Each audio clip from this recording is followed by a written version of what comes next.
privileged to have Congressman Russ Carnahan here to address our crowd. And Russ is very committed to transportation and infrastructure funding. He serves on the Infrastructure and Transportation Committee in Science and Technology as well, something very important for us. We all know the family name Carnahan is synonymous with Missouri service, and how about a warm round of applause for Russ Carnahan.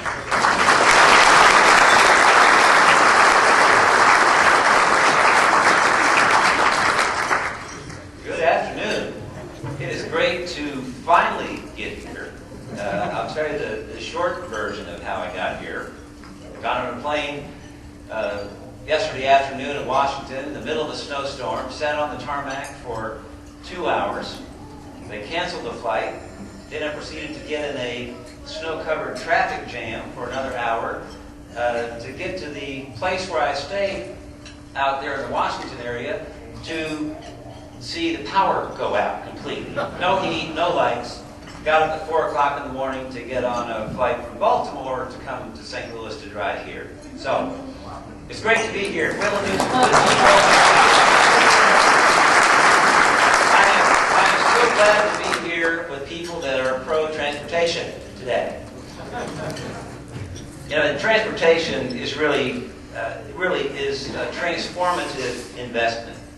It can really transform this country and this state. And it's really more than getting from point A to point B. Think about milestones in our history. From the earliest trails of our explorers, Lewis and Clark, the Pony Express, the Transcontinental Railroad that connected this country, the interstate highway system, which started just over in St. Charles County, to more modern investments like the Mississippi River Bridge, high-speed rail and improved rail lines, growing the port of St. Louis, the northernmost frost-free, block-free port, as the Panama Canal finishes its expansion in 2014. Huge opportunities for us to be a distribution center, and also the Midwest China air freight hub. These things are our future. They can help transform our state, grow its economy, and create jobs. And we also have to take advantage of technology. Intelligent transportation systems can be game-changing strategies to help us do more with less. You know, growing up as a kid, one of my greatest memories was we used to have a passenger train that went down along Rolla and Newburgh, and they were shutting down that passenger line. And Dad got all of us together to go ride that train as kind of a memory of this train. So, you know, we literally rode the last train. And riding the last train is no strategy for transportation. We have to be getting our transportation strategies into the fast lane. And that's what our future is all about. This week, just this past week, as Congress is reorganizing and reconstituting their committees, I'm pleased to be returning to the Transportation and Infrastructure Committee, and also pleased that in addition to Sam Graves, who's been on the committee for some time, we also have a new Missourian, Billy Long, who's joined us on the committee. So now I think we're up to a record high of 3 Missourians on the Transportation and Infrastructure Committee. So let's give a hand for that.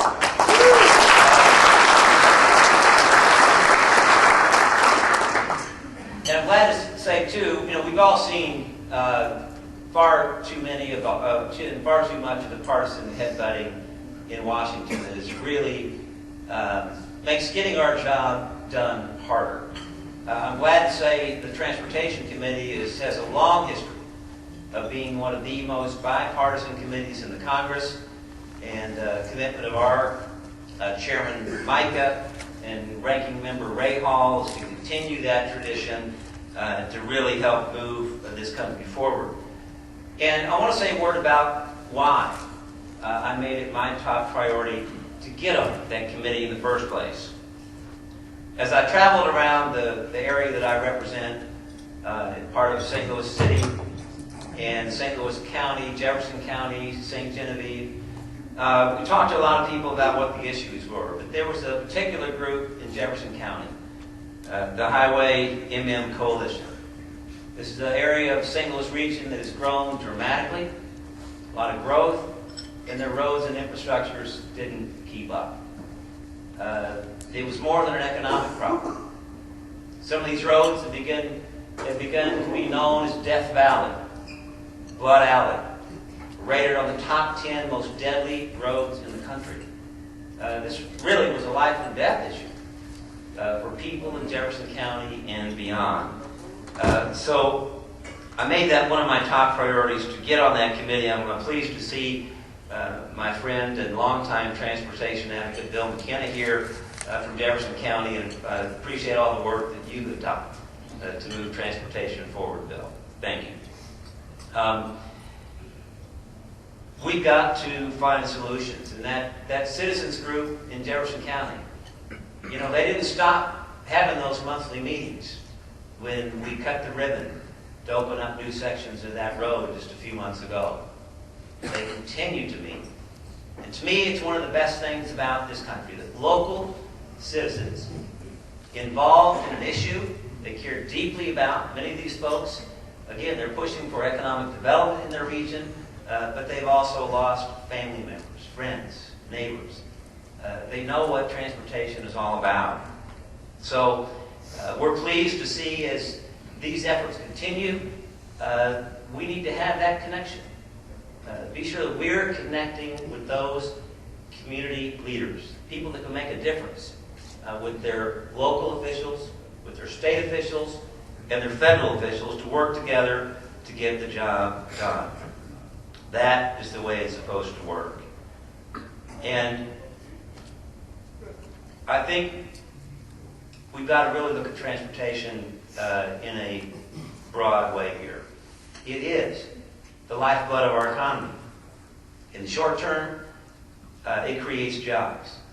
Long term, it is the very foundation for economic development. We've all seen the numbers of the dramatic multiplier effect of transportation investments. For every $1 billion invested in transportation infrastructure, it creates over 35,000 jobs. It adds up to $6 billion to our GDP. But we all know our transportation is inadequate. In the State of the Union address, the President noted that America was given a D by our own engineers for our infrastructure. And Missouri has had some of those same issues. 1/3 of Missouri's bridges are structurally deficient or functionally obsolete. 34% of Missouri's major roads are in poor or mediocre condition.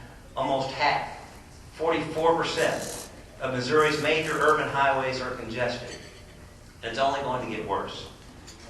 Vehicle travel on Missouri's highways increased by 36% from 1990 to 2007. We see local examples in my community in St. Louis with the Kings Highway Bridge, critical north-south artery, where thousands of cars and trucks daily travel on that road, serving businesses, schools, the medical center. We've got to fix infrastructure in this state. And it's no wonder. Much of it decades old. That bridge is 80 years old. There's hundreds of examples like that across the state. We cannot expect 1930s infrastructure to carry us into the 21st century. That is the thinking of riding the last train. We've got to turn this around. And we've got to do it in a challenging budget situation. We've got a serious budget crunch nationally, especially here in Missouri and at the local level. It's hard to make investments that are needed. We need to find solutions. We've got to make every dollar we invest go further, give more flexibility to stretch those dollars. I want to give a few examples. Rail improvements between St. Louis and Kansas City. We've seen the on-time performance go to over 90% for the last 2 years. Ridership is up 18% from last year. Revenue is up 28%. The results, fewer cars on I-70, less wear and tear, less pollution, and hopefully a rail system that requires less financial support. The other issue that I championed in Washington is giving some flexibility for operating assistance for local transit. In the past, they've had very little flexibility to do that, but in these tight budget times, it's called for. This was brought to my attention as a serious issue for Metro in St. Louis. We very quickly discovered this was a national issue, and were able to provide some initial flexibility for that funding to help in these tough times. Though the stimulus money gave some flexibility, 1/3 of the previously cut service since then has been restored, bringing 250 Metrolink operators, machinists, and support staff back to work. By making that fix permanent, we could help local transit agencies get more people back on the job so they can help get more people to their jobs and fewer cars on the road, all at no additional cost. Next, I want to highlight, as I mentioned earlier, intelligent transportation systems. Many have said we can't just build our way out of congestion and traffic problems, but we have to have smarter infrastructure. We've got to be sure that we have systems on our highways that can communicate from the road infrastructure to vehicles, from vehicle to vehicle, from vehicle to where parking is, to vehicles to where they have other opportunities for public transit, to airports. That is going to help us have a better and smarter transportation system and to make those dollars go further. The bottom line is there are many good ideas out there, and I'm pleased to see this is an issue that continues to bring people together. The day after the President's speech, where he highlighted the importance to move our country forward through additional investments in transportation and infrastructure, the head of the U.S. Chamber and the head of the National AFL-CIO issued a joint statement supporting these initiatives, supporting going forward with strategies to make these major investments. Today, I've also talked with the state head of our AFL-CIO, Hugh McVeigh, and here today with Tracy. And again, I think we can all be on the same page to be sure that we're making these kind of smart investments. It's good for business. It's good to create jobs. And we know it's going to be good to grow this state to where it needs to be. So whether we're talking about Highway MM in Jefferson County or the challenges that face us today, this process works best when we all get together. Let's get to work. Let's get in that fast lane for transportation solutions, and let's leave those days of the last train behind us where they belong. Thanks very much.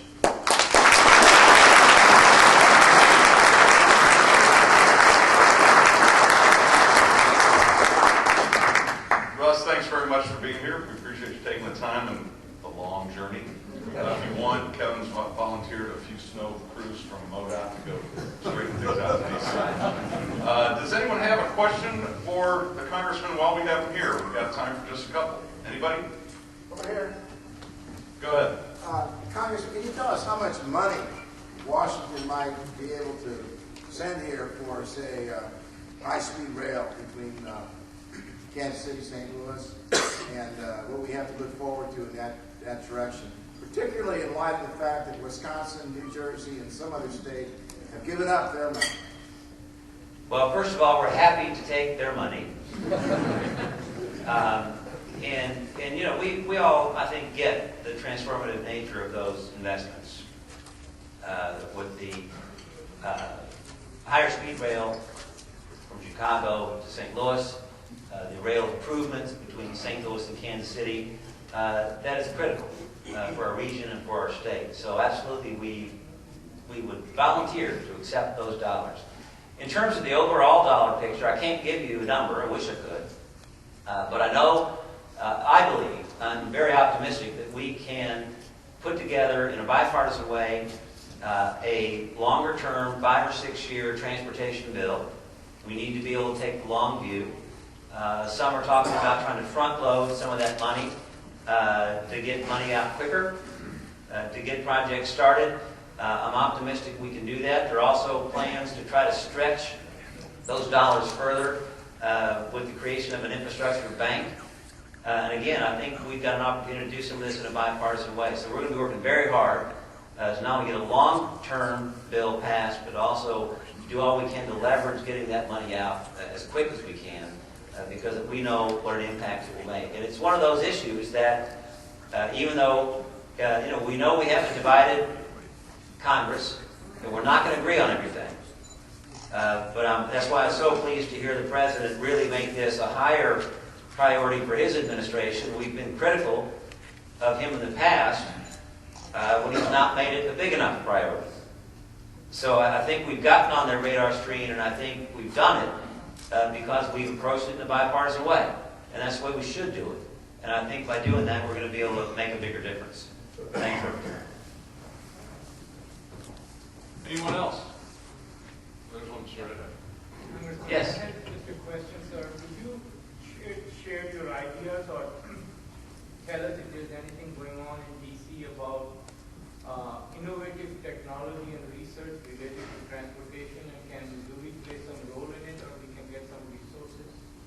Well, I know our director of the department is here, and he could go into that in detail, but I know that Missouri has been involved in several pilot projects with some of the new technologies. One of the things that I've done, I co-chair the Intelligent Transportation Caucus in the Congress. It is bipartisan. We've been very involved with the industry groups that really have some, as I said earlier, game-changing technologies that we need to be getting out to the states. So it's my hope that working with the ITS group, that we'll be able to put together a package that can be included in the transportation bill that will help get some of those technologies out. So we really look forward to working with our department to be sure that we're continuing to stay on the cutting edge here. Yes? You mentioned the transportation bill. Can you give us an update on where that stands? Well, the committee just organized last week, formalized the membership and the leadership of the committee, and I suspect we will jump right into looking at what that bill could look like, and really the art of the possible within our budget constraints. But again, I'm very pleased that the President has, I think, gotten the message on transportation investments. I'm very pleased that we're seeing Democrats and Republicans, Chamber of Commerce and labor leaders coming together to make this case, because that's what it's going to take to make this happen. And it's good, but hopefully it's something I'm optimistic that it's something we can do this year if people have the right attitude on how to approach it. All right. We'll have a round of applause and appreciate